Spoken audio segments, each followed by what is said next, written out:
The rain hammered against the cracked windows of the abandoned boathouse as lightning split the sky over Port Charles Harbor.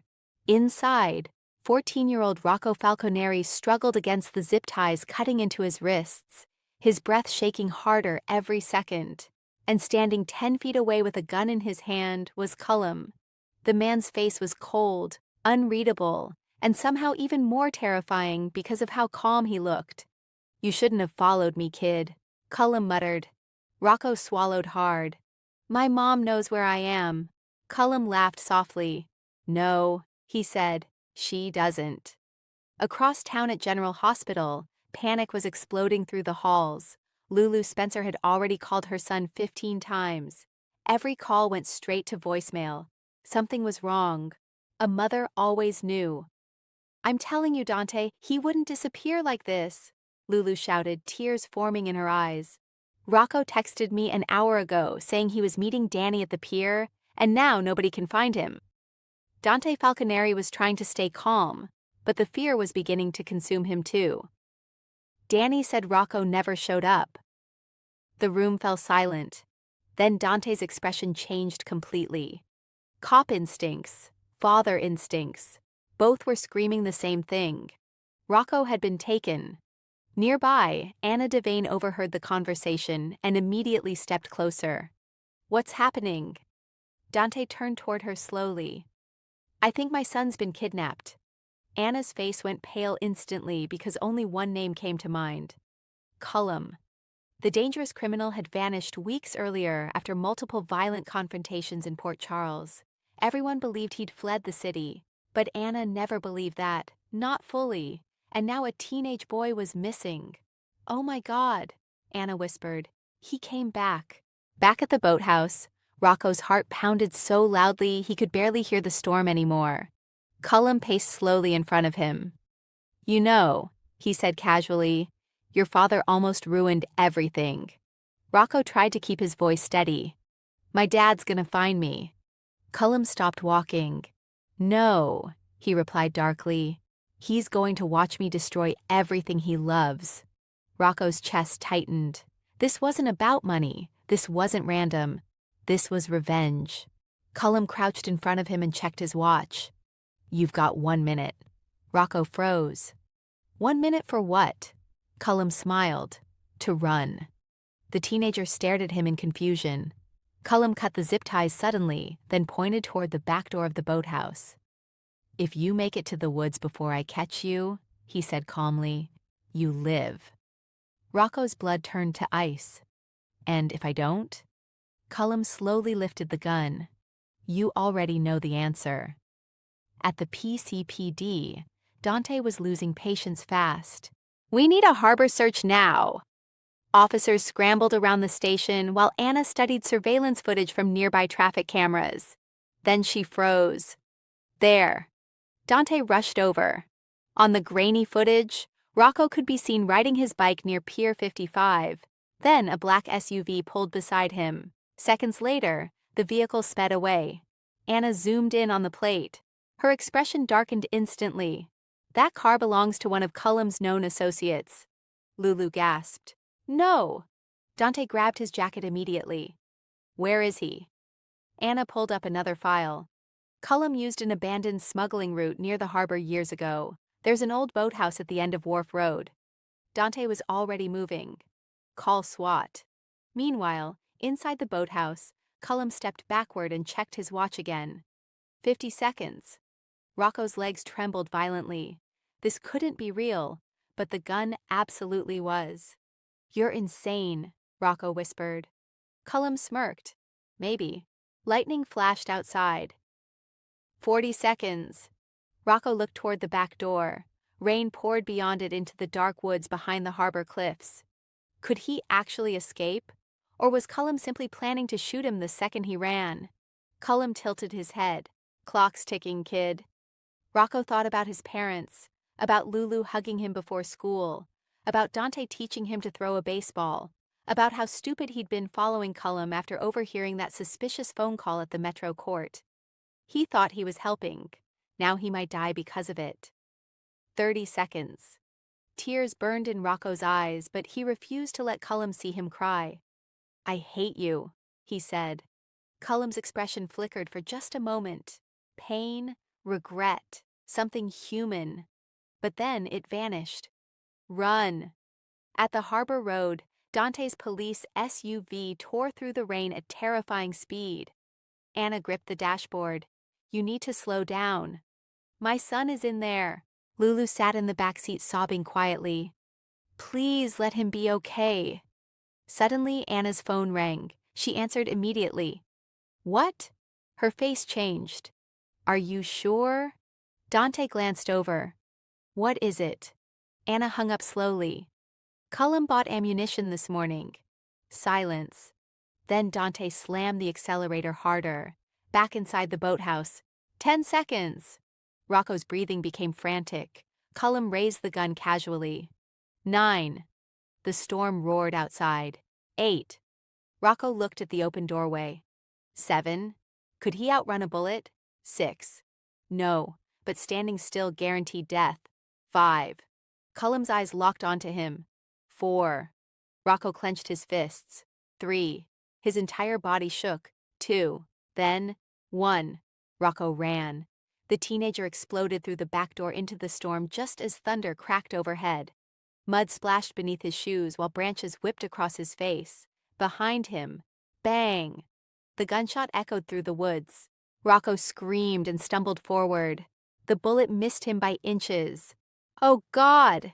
He sprinted harder, tears mixing with rainwater as panic consumed him completely.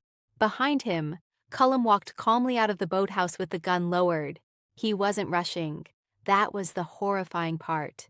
He was hunting. At the edge of the harbor road, Dante's SUV finally screeched to a halt. Police! Dante shouted, jumping out with his weapon drawn. Anna followed close behind. The old boathouse stood silent in the rain. Too silent. Dante kicked the front door open. Empty. Then he saw the cut zip ties on the floor. His blood ran cold. Rocco! A second gunshot exploded from the woods. Lulu screamed outside. Dante turned instantly. That way! They ran into the storm. Deep between the trees, Rocco could barely breathe anymore. His lungs burned. His legs were failing. Every sound behind him felt like death approaching. Then another gunshot rang out. Bang! The bullet struck a tree inches from his head. Rocco cried out in terror and fell hard into the mud. Cullum emerged slowly from the darkness. Rain poured down his face as he aimed the gun again. You should have stayed out of this, he said quietly. Rocco crawled backward desperately. Please! Cullum's finger tightened on the trigger.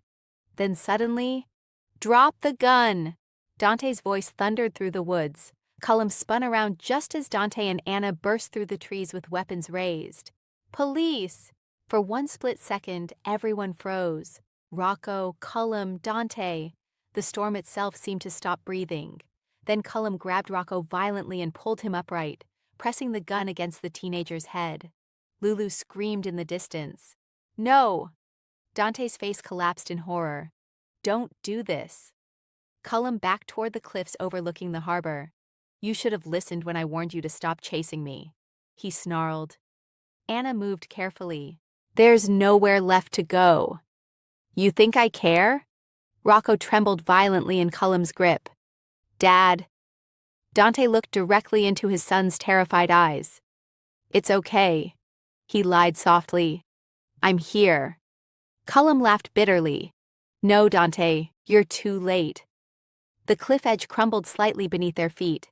Anna noticed immediately. Cullum, stop moving. But the criminal was unraveling now. Years of rage, paranoia, desperation, all exploding at once. They ruined my life, he shouted. Every single one of you.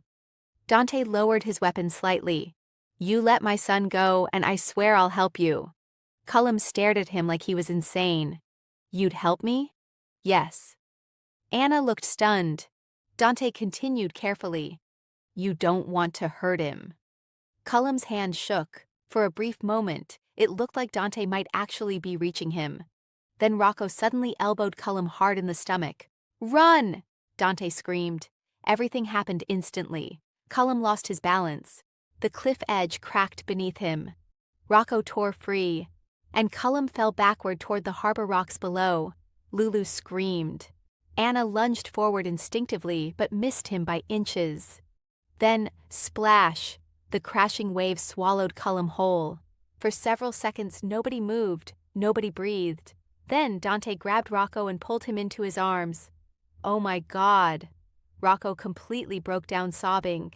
"I thought he was gonna kill me." Dante held him tighter than ever before. "You're okay now. I've got you." Lulu rushed forward and wrapped both of them in her arms, crying uncontrollably. Anna stood near the cliff edge staring into the dark water below. But something bothered her. Something wasn't right. Because Cullum's body never surfaced. 24 hours later, Port Charles remained shaken by the horrifying kidnapping. News spread everywhere. At Kelly's, people whispered about how close Dante and Lulu came to losing their son. At General Hospital, nurses discussed whether Cullum survived the fall. Most believed he was dead. Anna wasn't convinced. Inside the PCPD, Dante sat beside Rocco quietly. The teenager still looked pale and exhausted after the nightmare. "You want to talk about it?" Dante asked gently. Rocco stared down at his hands. "He said you ruined his life." Dante sighed heavily. "Cullum blamed me for an operation that went wrong years ago. He lost everything after that." Rocco looked up slowly. "He was gonna kill me because of you?" The question shattered Dante's heart instantly.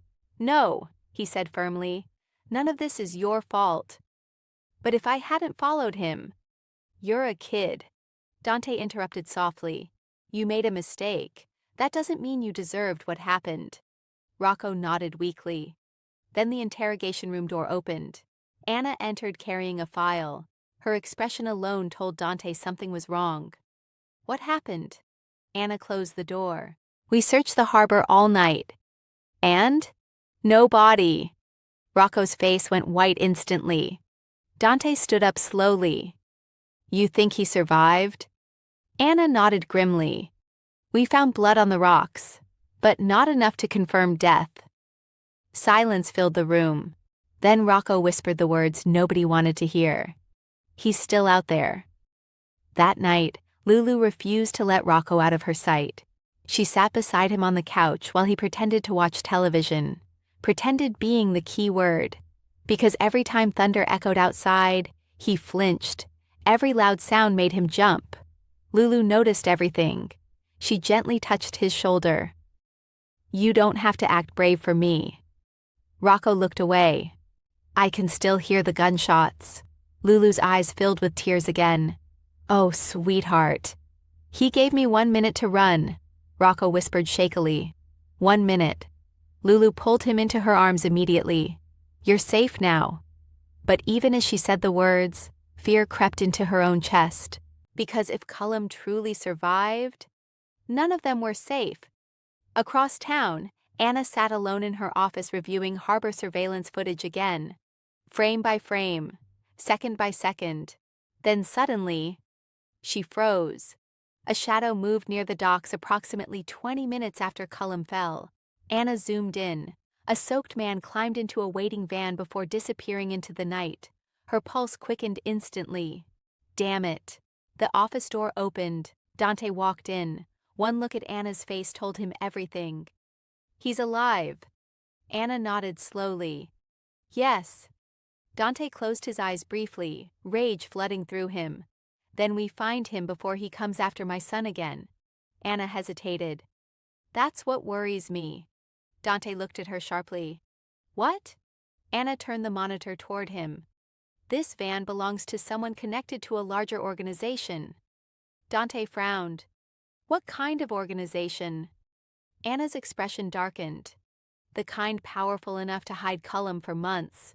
Dante stared at the screen. "This isn't over." "No," Anna agreed quietly. "I think this was only the beginning." Meanwhile, in an unknown warehouse somewhere outside Port Charles, Cullum slowly opened his eyes, bruised, bleeding, alive. A mysterious man stood nearby watching him. "You failed," the stranger said coldly. Cullum coughed painfully. Rocco escaped. The man's expression hardened. "That boy knows too much now." Cullum slowly sat up despite the pain tearing through his body. "What do you want me to do?" The stranger stepped closer into the shadows. His next words sent chills through the room. "Finish what you started." Back at the Falconeri home, Rocco finally drifted into an uneasy sleep on the couch while Lulu covered him carefully with a blanket. Dante stood nearby, watching his son silently. "He's terrified," Lulu whispered. "I know." "What if Cullum comes back?" Dante's jaw tightened. "He won't get near our son again." But deep down, even Dante wasn't certain anymore. Because Port Charles had seen this before. Villains never stayed gone. And somewhere in the darkness, Cullum was still breathing, still angry, still hunting. And next time, Rocco might not get another minute to run.